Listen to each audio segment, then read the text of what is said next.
میں نے بتایا تھا کہ یہ ملک بڑی تیزی کے ساتھ آگے کی طرف بڑھ رہا ہے، اور ایک مخصوص تریپورا کے اندر جو واقعات ہوئے، مساجد کو نقصان پہنچایا گیا اور 3 مسجدوں کو نذر آتش کیا گیا، اور ٹمکور کے اندر جو ایک مسجد کے سامنے لوگ جمے ہوئے تھے، مجھے یہ سمجھ میں نہیں آ رہا ہے آج مسلمان کون سی غفلت کی نیند کے اندر سو رہا ہے، کیا چاہتا ہے وہ اگر جیل میں جانا ہے، اگر اس کو کافروں کے قبضے میں جانا ہے، پھر کیا فائدہ ایسی پراپرٹی کا، ایسی دولت کا اور ایسی بلڈنگوں کا؟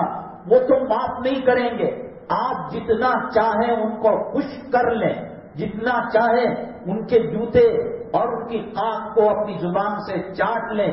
اللہ نے کلام پاک میں فرمایا لا يتخذ المؤمنون الكافرین اولیاء من دون المؤمنین، یہ کبھی اپنے دوست نہیں ہو سکتے، حق و باطل مل نہیں سکتے، اور جنت جہنم ایک نہیں ہو سکتے، کڑوا میٹھا ایک نہیں ہو سکتا، تو پھر مسلمان اور کافر ایک کیوں ہو سکتا ہے؟ پھر بھی مسلمان خوش کرنے کے چکر میں اگر جتنا خوش کرنا کر رہا ہے وہ، کیا انہوں نے ذاکر نائک کو معاف کیا؟ کیا انہوں نے کلیم صدیقی کو معاف کیا؟ کیا انہوں نے گوتم کو معاف کیا؟ کبھی نہیں کریں گے۔ ان کو جو کرنا ہے کر رہیں گے۔ تیزی کے ساتھ مزاج کو بدلا جا رہا ہے، سڑکوں کے نام اور ہائی وے کے اوپر یا کسی محلے کے انٹرسٹ میں جو آرچ بنایا جاتا ہے، پہلے جانوروں کے مجسمے، ہاتھی ہے، اونٹ ہے، گھوڑا ہے، یا اس علاقے کی کوئی چیز فارسٹ ہے، اس کے نقوش اور اس کی تصویروں کا آویزاں کیا جاتا تھا۔ اب بتوں کو آویزاں کیا جا رہا ہے، دیوی دیوتاؤں کو آویزاں کیا جا رہا ہے۔ اب جیسے ہارٹ کی ہاسپٹل ہے، جے دیوا، دیوا کس کو کہتے ہیں، جے کس کو کہتے ہیں؟ چاہتے نہ چاہتے بھگوانوں کی تعریف اور زبان سے ان کے اچھے کلمات ادا کر غیر محسوس طریقے سے اللہ کی دشمن اور اللہ کی نافرمانی کرنے والوں کے لیے دل میں جگہیں بنائی جا رہی ہے۔ کتنے اسٹیشنوں کے نام بدل دیے، علی گڑھ کا نام بدلا جانے والا ہے، جلال آباد کا نام بدلانا جانے والا ہے، اور فیض آباد کا نام ایودھیا نگر، وہ الہ آباد کا نام انہوں نے بدل دیا۔ کیا ارادوں سے بدلا؟ خیر چلو، ناموں کی تبدیلی کی وجہ سے ایک قسم کی غیروں کی انسیت انسان کے اندر اور مسلمانوں کے اندر پیدا ہو جاتی ہے۔ غیر مسلم الگ الگ چیز کی الگ الگ دیوی اور دیوتاؤں کو بنا رکھا ہے۔ انہوں نے لڑکا دینے کا دیوی دیوتا الگ ہوتا ہے، راشن دینے کا الگ ہوتا ہے، پانی دینے کا الگ ہوتا ہے، بارش رک جاتی ہے تو اس کی جو دیوی اور دیوتا ہے اس کی پوجا کی جاتی ہے۔ کسی علاقے میں کتے کو دیوی بنا کر، گدھے کو دیوی دیوتا بنا کر پوجا کیا جاتا ہے۔ ایجوکیشن اور تعلیم کی جو دیوی ہے وہ سرسوتی دیوی ہے۔ وہ لوگ کہتے ہیں یہی تعلیم دیتی ہے، یہی ایجوکیشن دیتی ہے۔ ان کے نصاب کے اندر مسلمان ہو یا کوئی اور ہندوستان کا ناگرک ہو، اگر اسکول کھولتا ہے تو سرسوتی کی پوجا ہر کسی کو لازم ہے۔ عقائد کے اندر کوئی کمپرومائز نہیں ہے۔ یا ایھا الذین آمنوا لا تقولوا راعنا وقولوا انظرنا، جو اللہ کے نبی صلی اللہ علیہ وسلم کے دشمن تھے، نبی کریم صلی اللہ علیہ وسلم کو اپنے طرف متوجہ کرنے کے لیے ایک لفظ تھا راعنا، آپ ہماری طرف دیکھیے گا، اور ایک لفظ تھا انظرنا۔ قرآن نے کہا راعنا کہنے میں نبی کریم صلی اللہ علیہ وسلم کے مقام اور مرتبے کی توہین ہوتی ہے۔ اس کے اندر 2 معنی ہیں۔ راعنا ہمارے بکریوں کو چرانے والا۔ عقائد کے اندر اسلام کی جو شاعر اسلام ہے اس کے اندر کوئی کمپرومائز نہیں ہے۔ اور پھر اس کے اندر سرسوتی کی پوجا، اور پہلے جنا گنا منا پڑھا جاتا تھا، یا کوئی لب آتی ہے دعا، جو مسلمان گورنمنٹ سرکاری اسکول ہیں وہ پڑھا جاتا تھا۔ اب وہ وندے ماترم وغیرہ ایسے شرکیہ اور کفریہ کلموں سے بنا ہوا نظم بننا پڑے گا جس کو کہتے ہوئے آدمی کفر کی بھٹی میں جل جاتا ہے۔ اور نصاب کے اندر جو مسلم حکمران تھے انہوں نے عدل و انصاف کا نمونہ پیش کیا. ہزاروں مرتبہ میں نے کہا اورنگزیب عالمگیر رحمت اللہ علیہ، شاہجہاں جو بھی ہو، اس نے تاج محل بنایا ہو یا بیویوں سے محبت کیا ہو، لیکن رعایا پر ظلم نہیں کرتے تھے یہ لوگ. اکبر بادشاہ یقیناً عیاش تھا.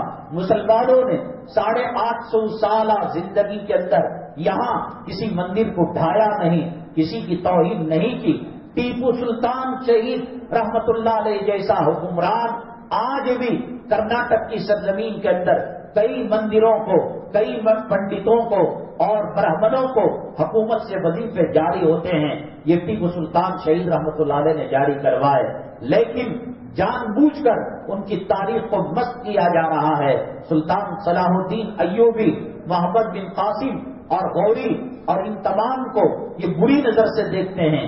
جو حکمران جتنا مذہبی تھا اتنا اس کو گری ہوئی نگاہ سے دیکھتے ہیں. اب کرتے کرتے نصاب کے اندر جو بیک گراؤنڈ پیج پر تصویر ہلکی سی آتی ہے، جیسے نوٹ کے اندر دادی کی تصویر سفید جگہ ہلکی سی پرچھائی پڑتی ہے، اس کے اندر دیویوں کی، دیوتاؤں کی تصویر ہے، اور بھارت کو ایک دیوی اور دیوتا اور جو زمین کی پوجا کرتے ہیں اس کی تصویر اس کے اندر لگائے ہوئے ہے. اور جب مسلمان اور غیر کی بات کرتے ہیں، مسلمان ایک طرف اور ہندوستان کی دوسری قوم ایک طرف، وہ کہتے ہیں جب ان کا تذکرہ آتا ہے کہتے ہیں کہ ہم نے لال قلعہ بنا، ہم کا لفظ استعمال کرتے ہیں. اپنائیت ہے. اور مسلمانوں کے کسی کارنامے کو اور مسلمان بادشاہ کے کسی معاملے کو اجاگر کرنا ہوتا ہے تو کہتے ہیں کہ ان لوگوں نے یہ کام کیا. یہ چھوٹے چھوٹے لفظوں سے دلوں کے اندر دوری پیدا کی جا رہی ہے. جیسے آپ نے دیکھا ہوگا کہ اب زمانہ ترقی کر چکا ہے، یہاں را میٹیریل ڈالو، صندوق بن کر نکل جائے گا، بالٹی بن کر نکل جائے گی. عقل کنواں اشاعت العلوم مدرسے کے اندر ہم گئے، کئی ہزار بچے پڑھا کرتے ہیں وہاں. ہم نے کہا روٹی کیسے بنتی ہے؟ آٹا ایک طرف ڈال دیا، آٹا ایک طرف گوندا گیا، ایک طرف چپاتی بن گئی اور ایک طرف آگ میں سیکا گیا اور ایک طرف اس کو جما کر رکھ دیا گیا. تو اس طریقے سے اسکول کا سسٹم ایسا رکھا ہے کہ سرسوتی کی پوجا اور وندے ماترم کا کہنا اور زمین کو دیوی دیوتا کا ماننا اور سوریا نمسکار کرنا ایک مشین مرتد ہونے کی بنا دی. اگر کوئی نہیں پڑھتا ہے تو آدھار کارڈ سے محروم ہو گیا، زمین خرید نہیں سکتا، زمین بیچ نہیں سکتا، کھیتی نہیں کر سکتا. میں نے کہا چلو ملازمت تمہاری ہم جو ہے ساتھ سلام کرتے ہیں، چڈیاں بیچ کر گزارا کر لیں گے، کیلے فروٹ بیچ کر گزارا کر لیں گے، لیکن اس دنیا میں رہنے کے لیے کچھ تو کاغذات چاہیے. کبھی زمین بیچے گا، کبھی بجلی لے گا، کبھی گیس کا کنیکشن لے گا، کہیں گے SLC کی سرٹیفکیٹ ہے. کہا کہ نہیں، اس کے اندر تو سرسوتی کی پوجا ہوتی ہے. ٹھیک ہے آپ جائیے، آپ کو کچھ نہیں ملے گا. جانوروں جیسی زندگی کرنے پر محروم وہ منصوبہ بنا رہے ہیں. حالات بہت تیزی کے ساتھ بدل رہے ہیں اور اس وقت سخت ضرورت ہے. حضرت سیدنا آدم علی نبینا علیہ الصلوۃ والسلام سے لے کر آج تک میں نے بتایا قومیں بگڑی ہیں، قومیں تباہ ہوئی ہیں، قوموں پر اللہ کا عذاب آیا ہے. جب قوم پیغمبر سے رجوع ہوتی ہے، جب قوم علماء جو نبی کریم صلی اللہ علیہ وسلم کے جانشین ہیں ان سے رجوع ہوتی ہے، اللہ تبارک تعالیٰ اس کی اصلاح فرما دیتے ہیں، پھر اس کے اندر خیر و برکت کے چشمے پھوٹنے لگتے ہیں. اب اس وقت جو علماء کرام ہیں، میں نے کہا آپ کی ذمہ داری ہے علماء حقانی اور علماء ربانی کی پہچان کر کر قدم قدم پر کو پھونک پھونک کر رکھ کر ان سے مشورے لے کر زندگی گزارنے کی ضرورت ہے. ورنہ مرتد بنانے، اسلام سے دور کرنے اور قرآن اور حدیث اور شاعر اسلام کے تقدس کو پامال کرنے کے تمام ہتھیارات آ چکے ہیں. اب صرف بٹن دبانا یا انٹر دبانا باقی ہے.